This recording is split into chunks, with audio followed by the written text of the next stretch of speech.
Jam, how we feeling? Man, I am William Conway.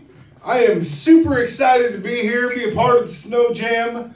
My mother isn't. Like I told her that I got into the Sno Jam and she's like, oh, is this one gonna pay you? And I was like, no, Ma. And she's like, this isn't gonna make me proud. I was like, you know what, Ma? I didn't graduate high school. I've been divorced twice now, and I've been to prison. I'm not full of proud moments. When are you gonna stop expecting something? You know? So that's right. I've been to prison. This guy got super nervous, touched his pocket right away. Which, by the way, that's the last thing I want to do. Now I know exactly where your money is. Keep yourself safe, man. But I did go to prison, and it was for armed robbery. But not what you think. Not what you think. I didn't do like the regular armed robberies, you know, like I didn't rob a gas station or a casino or a bank. Oh no, I robbed a flower shop. I know what you're thinking, Who robs a flower shop? That's exactly what I was thinking. Who robs a flower shop? They're never gonna see that shit coming. And they didn't. It was the going that they noticed. Yeah, that was definitely a day that I learned that not every trail of rose petals leads to a romantic end. I'll tell you that.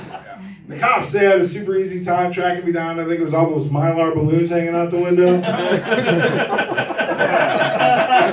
Yeah, you know the ones I'm talking about. They say like, congratulations, get well soon. I was just missing that one that said, sorry about your luck.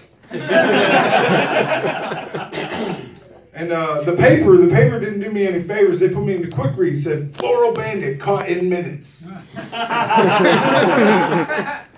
So all the guys on the block knew what was up, knew what I was in for. Started calling me Billy Bouquet. Not the moniker you want in jail at all. And they come up to me in the chow line. They stick their finger in my ribs. Give me all your long stem roses and tulips too. You better throw in some baby spray. It's getting crazy up in here. Relax, guys. You know, I didn't graduate high school either. That didn't happen for me. Tell you what I did do. Did tell the principal that he was melting into the floor. That happened. Yeah. Yeah. You ever think to yourself, maybe I shouldn't have done all that acid when I was 17? You know, and so, you know, I go into the principal's office and, you know, and here's the deal. I think they would have been so upset if it was just me that was high on acid. But there was a lot of other kids that were high on acid too. Apparently that was my fault somehow. And I was like, Mr. Nolan, I don't know what you're talking about, man. I was just selling pieces of paper. I had some extra paper. I was just selling that. And here's the deal with that. We had 400 students in my high school, and I only had 100 hits of acid. So if you called me after lunch, you weren't just getting paper. And that's why I got expelled and not arrested. That's winning in my book.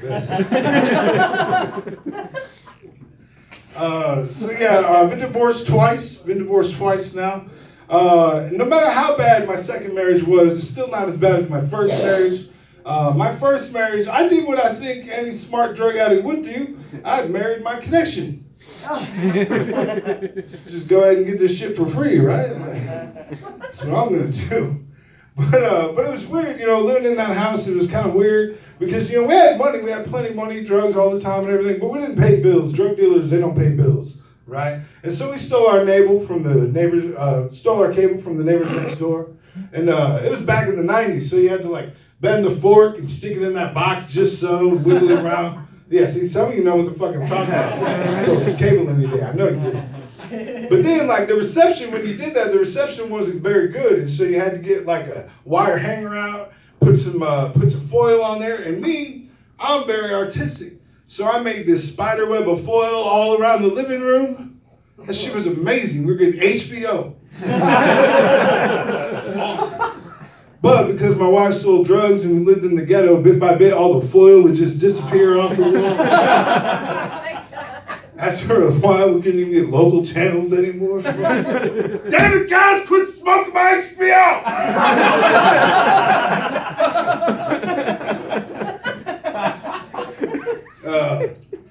Tell you a little bit more about myself. It's almost my birthday. My birthday's on Monday. It's always a rough time of year for me for my birthday. Not because I'm getting older. That's not really what bothers me. What bothers me is it reminds me of a very sad, a sad time. I only have one testicle. Right, yeah, and I know some of you are wondering, how does that associate with my birthday? I wasn't born that way, but when I was nine, my sister thought it would be funny to throw my birthday present out onto the porch when my parents weren't home. And because I was a kid who was very concerned about his present, I ran out and I grabbed it in my underwear, and she locked me out of the house. Oh, no. So I sat on the front porch waiting for my parents to come home for about 45 minutes and literally froze my nut off. And if you've been here for any more than 5 minutes, you know that it can happen. It can happen. It's fucking cold here. So, and then it's really weird. When you have to go to the hospital and you have an injury in that way, you can't just walk into the hospital. You got to do one of these numbers into the hospital. Kind of like you go in there like a cartoon cowboy. Like, this town's not big enough for the both of us, sort of thing. And it wasn't, because there was damage now. So we had to get out. It's terrible. But, I love doing comedy, and I know you guys are like, the whole testicle thing. Why do you tell us that? Why do you tell us that you only have one testicle? And it's because I view stand-up comedy a lot like I view dating. And just like with dating, there's no good time to bring that shit up. Like you're gonna find out eventually, I hope. What are you gonna do? You can not tell him. I'll give you an example of how that could go. Be down there doing her thing, and all of a sudden she just stops abruptly. Why do you only have one ball? I didn't do when you started.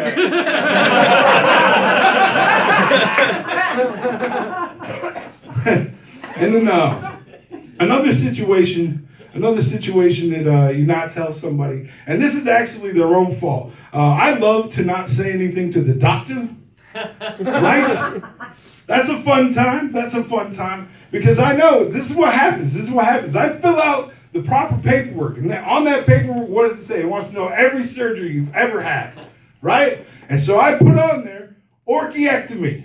That is the surgical removal of a testicle. Orchiectomy. But I'm going to tell you something.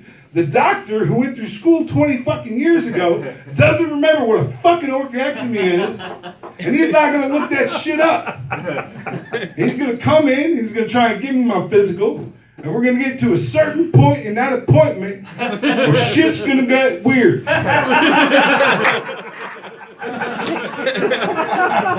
Because he's down there, he's got his glove on, I'm supposed to turn my head and cough.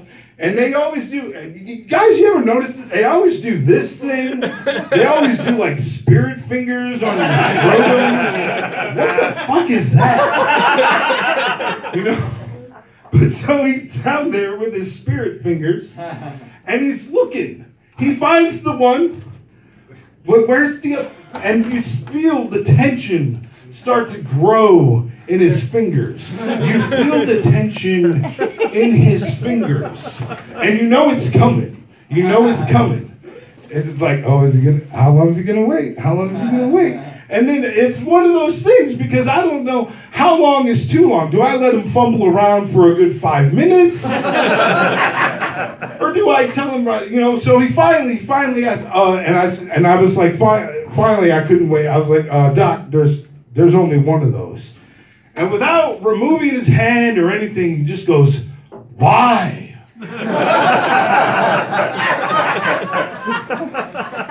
Because it's fucking cold outside. Oh, man. One last thing I'll do for you guys before I get out of here. Any of you guys like Westerns here? Any Westerns? love Westerns. I love Westerns. I think my favorite part of a Western is probably got to be the slow death. You know what I'm talking about? You go to a movie today, it's massive explosions, rapid gunfire, people die instantly. But in the Old West, people took their time to die because they had stuff to say. The first thing I always had to say was, "Oh, you shot me." You had to announce that you'd been shot. You're never going to realize it otherwise, you know? And then it's always followed by that little, "You tell Timmy that he's going to have to go on the drive with the herd this year."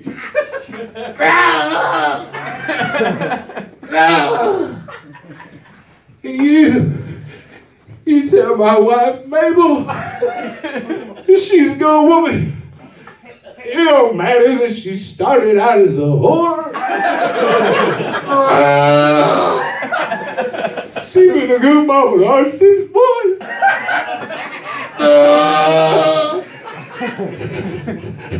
One last thing before I fade off into the wild blue yonder.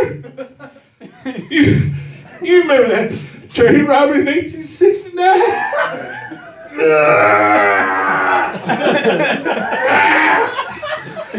Husband on top of 2 guns. You listen now. You listen. We buried the money. We buried it. It's 10 paces past the outhouse of the old